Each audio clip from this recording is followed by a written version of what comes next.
Você já ouviu falar que resumo é o pior método de estudos? Que é perder tempo. Você deveria estar fazendo exercício, simulado, prova antiga, mas resumo, em hipótese alguma, você pode fazer? Ou então, já se perguntou como que os melhores alunos, aqueles estudantes que se destacam em sala de aula, que vão bem nas provas, nos vestibulares, fazem as suas anotações e os seus resumos? Ou será que eles fazem resumo? Exatamente isso que a gente vai conversar no vídeo de hoje. Sejam bem-vindos a mais um vídeo aqui no canal. Se você não me conhece, meu nome é Larissa. Esse é mais um vídeo de conversa mesmo, de estudante para estudante, porque muitas vezes eu via o resumo como inimigo na minha rotina como estudante, principalmente na época dos vestibulares. E hoje, com essa técnica que eu vou abordar com vocês, é um ótimo aliado para eu conseguir tirar boas notas e atingir os meus objetivos acadêmicos. Então assiste esse vídeo até o final, que eu tenho certeza que depois desse vídeo você vai mudar completamente a forma como você estuda. Bom, para começar esse vídeo, a gente precisa entender por que a galera odeia tanto assim o resumo e considera o pior método de estudos. E para isso a gente precisa saber a diferença entre o estudo passivo e o estudo ativo. O estudo passivo é o seu primeiro contato com a teoria. Quando você assiste ali uma aula do seu professor, tanto presencial como online, é quando você lê a apostila, lê o livro, realmente seu primeiro contato com a teoria. Já o estudo ativo é quando você assume uma postura de sentar e refletir sobre o conteúdo que você está estudando. E geralmente você faz isso com lista de exercícios, simulados, flashcards, provas antigas. O estudo ativo, ele é comprovado cientificamente que é um dos melhores métodos de estudos. É o que realmente faz você aprender e memorizar a longo prazo. É exatamente isso que o estudante busca, tanto para fazer uma prova, principalmente os vestibulares, que são lá no final do ano.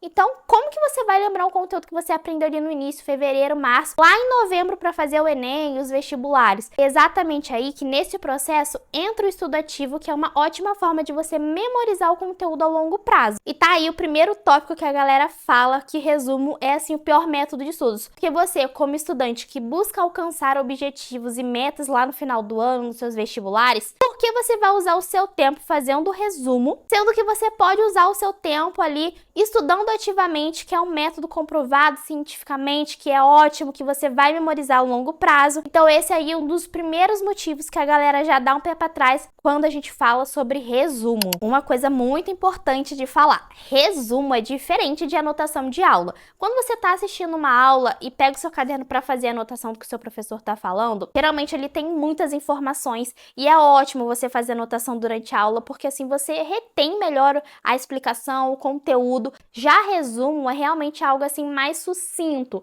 É a síntese mesmo, é só palavras-chave, é algo menor do que a anotação. E tá totalmente diferente essas duas coisas. E aí a gente entra em uma outra questão. Como normalmente você faz o seu resumo? Como que os estudantes fazem os resumos, né? Eu vou falar aqui as duas principais formas que eu mais vejo, que eu mais fiz na minha rotina também como aluna e que por muito tempo me prejudicou, porque eu nem parava para pensar sobre isso. A primeira delas é quando você está assistindo uma videoaula e você basicamente pega tudo que o seu professor tá falando ali na aula e coloca no seu caderno, transcrevendo a videoaula, né? Porque, claro, todas as informações são importantes, você precisa gravar aquilo tudo, então nada melhor do que pegar toda a videoaula, copiar no seu caderno, deixar bem coloridinho, com post-it, em forma de mapa mental, enfim, como você preferir, porque assim você vai ter paz de espírito, que deixou tudo ali importantíssimo no seu resumo. E o outro método é quando você tá lendo ali a teoria pela apostila, pelo seu livro, e você grifa, deixa tudo amarelo, né, com marca-texto, porque todas as informações são relevantes. Nada melhor do que pegar tudo que tá escrito na apostila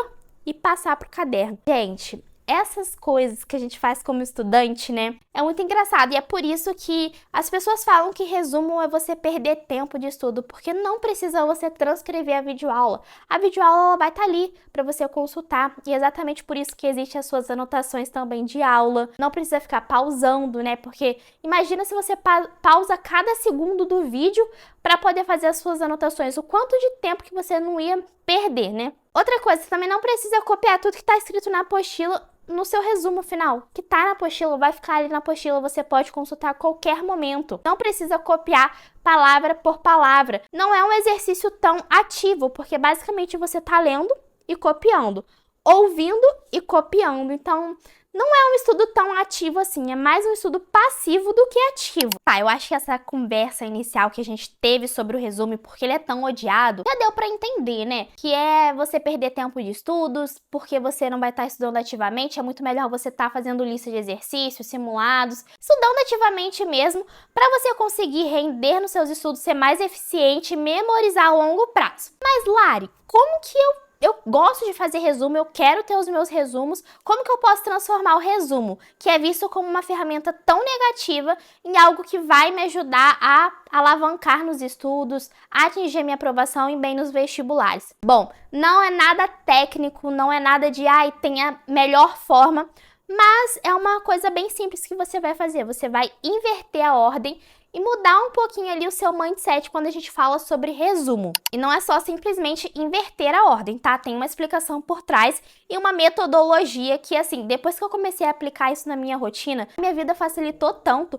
Eu estudo em menos tempo, aprendo mais rápido e aprendo por mais tempo. Porque tem uma diferença, né? Da gente decorar o conteúdo para uma prova. Geralmente a gente estuda ali uns 2, 3 dias antes da prova, faz essa mesma coisa que eu falei para vocês, né? Vê a teoria, faz o resumo, faz os exercícios, faz a prova e depois, nunca mais tem contato com aquele conteúdo. Mas isso não funciona se você quer ser aprovado no Enem, se você quer passar no vestibular, se você quer fazer uma prova bem concorrida. Você precisa aprender de verdade, memorizar a longo prazo. E aí, como transformar o resumo em uma forma de estudo ativo? Daí você vai inverter essa ordem, fazendo teoria, exercícios e resumo. Quando você inverte a ordem, né? Então você está ali fazendo teoria, resumo, exercício. Vai começar a fazer agora teoria, exercícios e resumo. Você também está mudando a sua metodologia e tornando os seus estudos muito mais eficientes, mais ativos. Vou explicar por quê. Quando você está ali vendo a teoria, por apostila, por exemplo, você vai grifar, né, as partes que você considera mais importante, já vai deixar o seu estudo bem personalizado.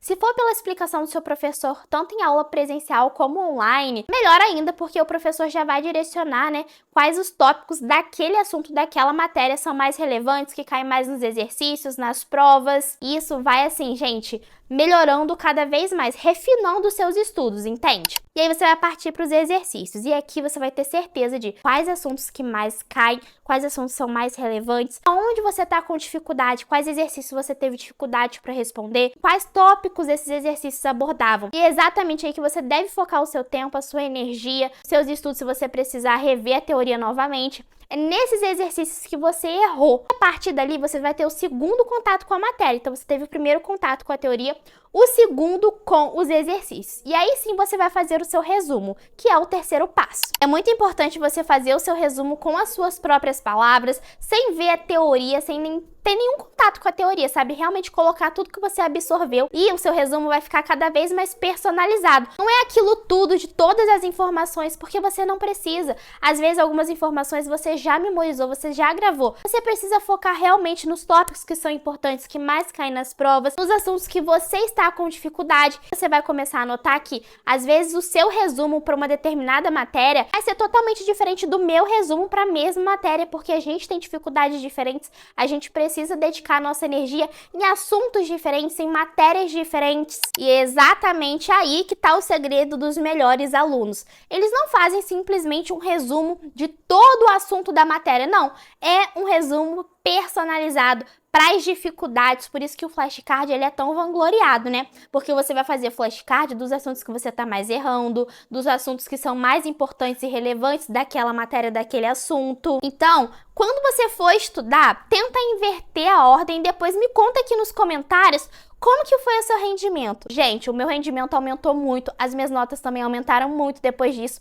E olha, eu vou contar pra vocês, viu? Diminuiu até o meu tempo de estudo, porque eu ficava horas e horas fazendo resumo, pausando a videoaula, ou então lendo a apostila e eu lia, copiava, lia e copiava. Agora não, agora ficou tudo mais fácil e personalizado, sabe? Nossa, esse tipo de resumo é perfeito. Bom, gente, eu quis trazer esse vídeo no canal, mas realmente para trazer uma reflexão, não é um vídeo técnico e nem nada do tipo, porque o estudo para ele dar certo, para ele te trazer resultado, para você alcançar a sua aprovação, ele precisa ser personalizado. Por isso não vale a pena você pegar resumo de qualquer pessoa e tudo mais, porque assim, num primeiro momento vai funcionar para você decorar a matéria, fazer uma prova e depois esquecer o conteúdo. Mas para você aprender de verdade, memorizar a longo prazo, é muito importante que o estudo seja personalizado para você e para suas dificuldades. E ao pegar o resumo de alguém, de outra pessoa, aquele resumo vai estar com as dificuldades daquela pessoa ou na matéria em geral. E aí, no geral, né, na média, você vai ter média, você não vai estar acima da média. Para você estar acima da média, você precisa estar corrigindo os pequenos erros, os pequenos detalhes. E esses detalhes são as suas dificuldades, que é diferente de outra pessoa, de outro estudante. Assim, gente, com tudo nos estudos. Cronograma de estudos, por exemplo, também é a mesma coisa. Não adianta você pegar um cronograma de uma pessoa aleatória na internet. Por quê? Esse cronograma vai estar específico para aquela pessoa, para a rotina dela, para a dificuldade dela. Às vezes você tem facilidade em biologia e aquela pessoa botou várias horas de biologia para estudar porque é a dificuldade dela. Vai fazer sentido? Não, porque não vai encaixar. Para você realmente ter resultado, atingir ali a sua aprovação, atingir notas boas nas provas, tanto na escola, na faculdade, o estudo tem que ser personalizado para você. Espero que tenham gostado desse vídeo. Se você gostou, não esquece de se inscrever no canal, ativar o sininho, curtir, comentar. O comentário é muito importante para entender que vocês estão gostando aqui dos vídeos, das dicas. E olha, pretendo gravar muito aqui pro canal. Um beijão e até o próximo vídeo!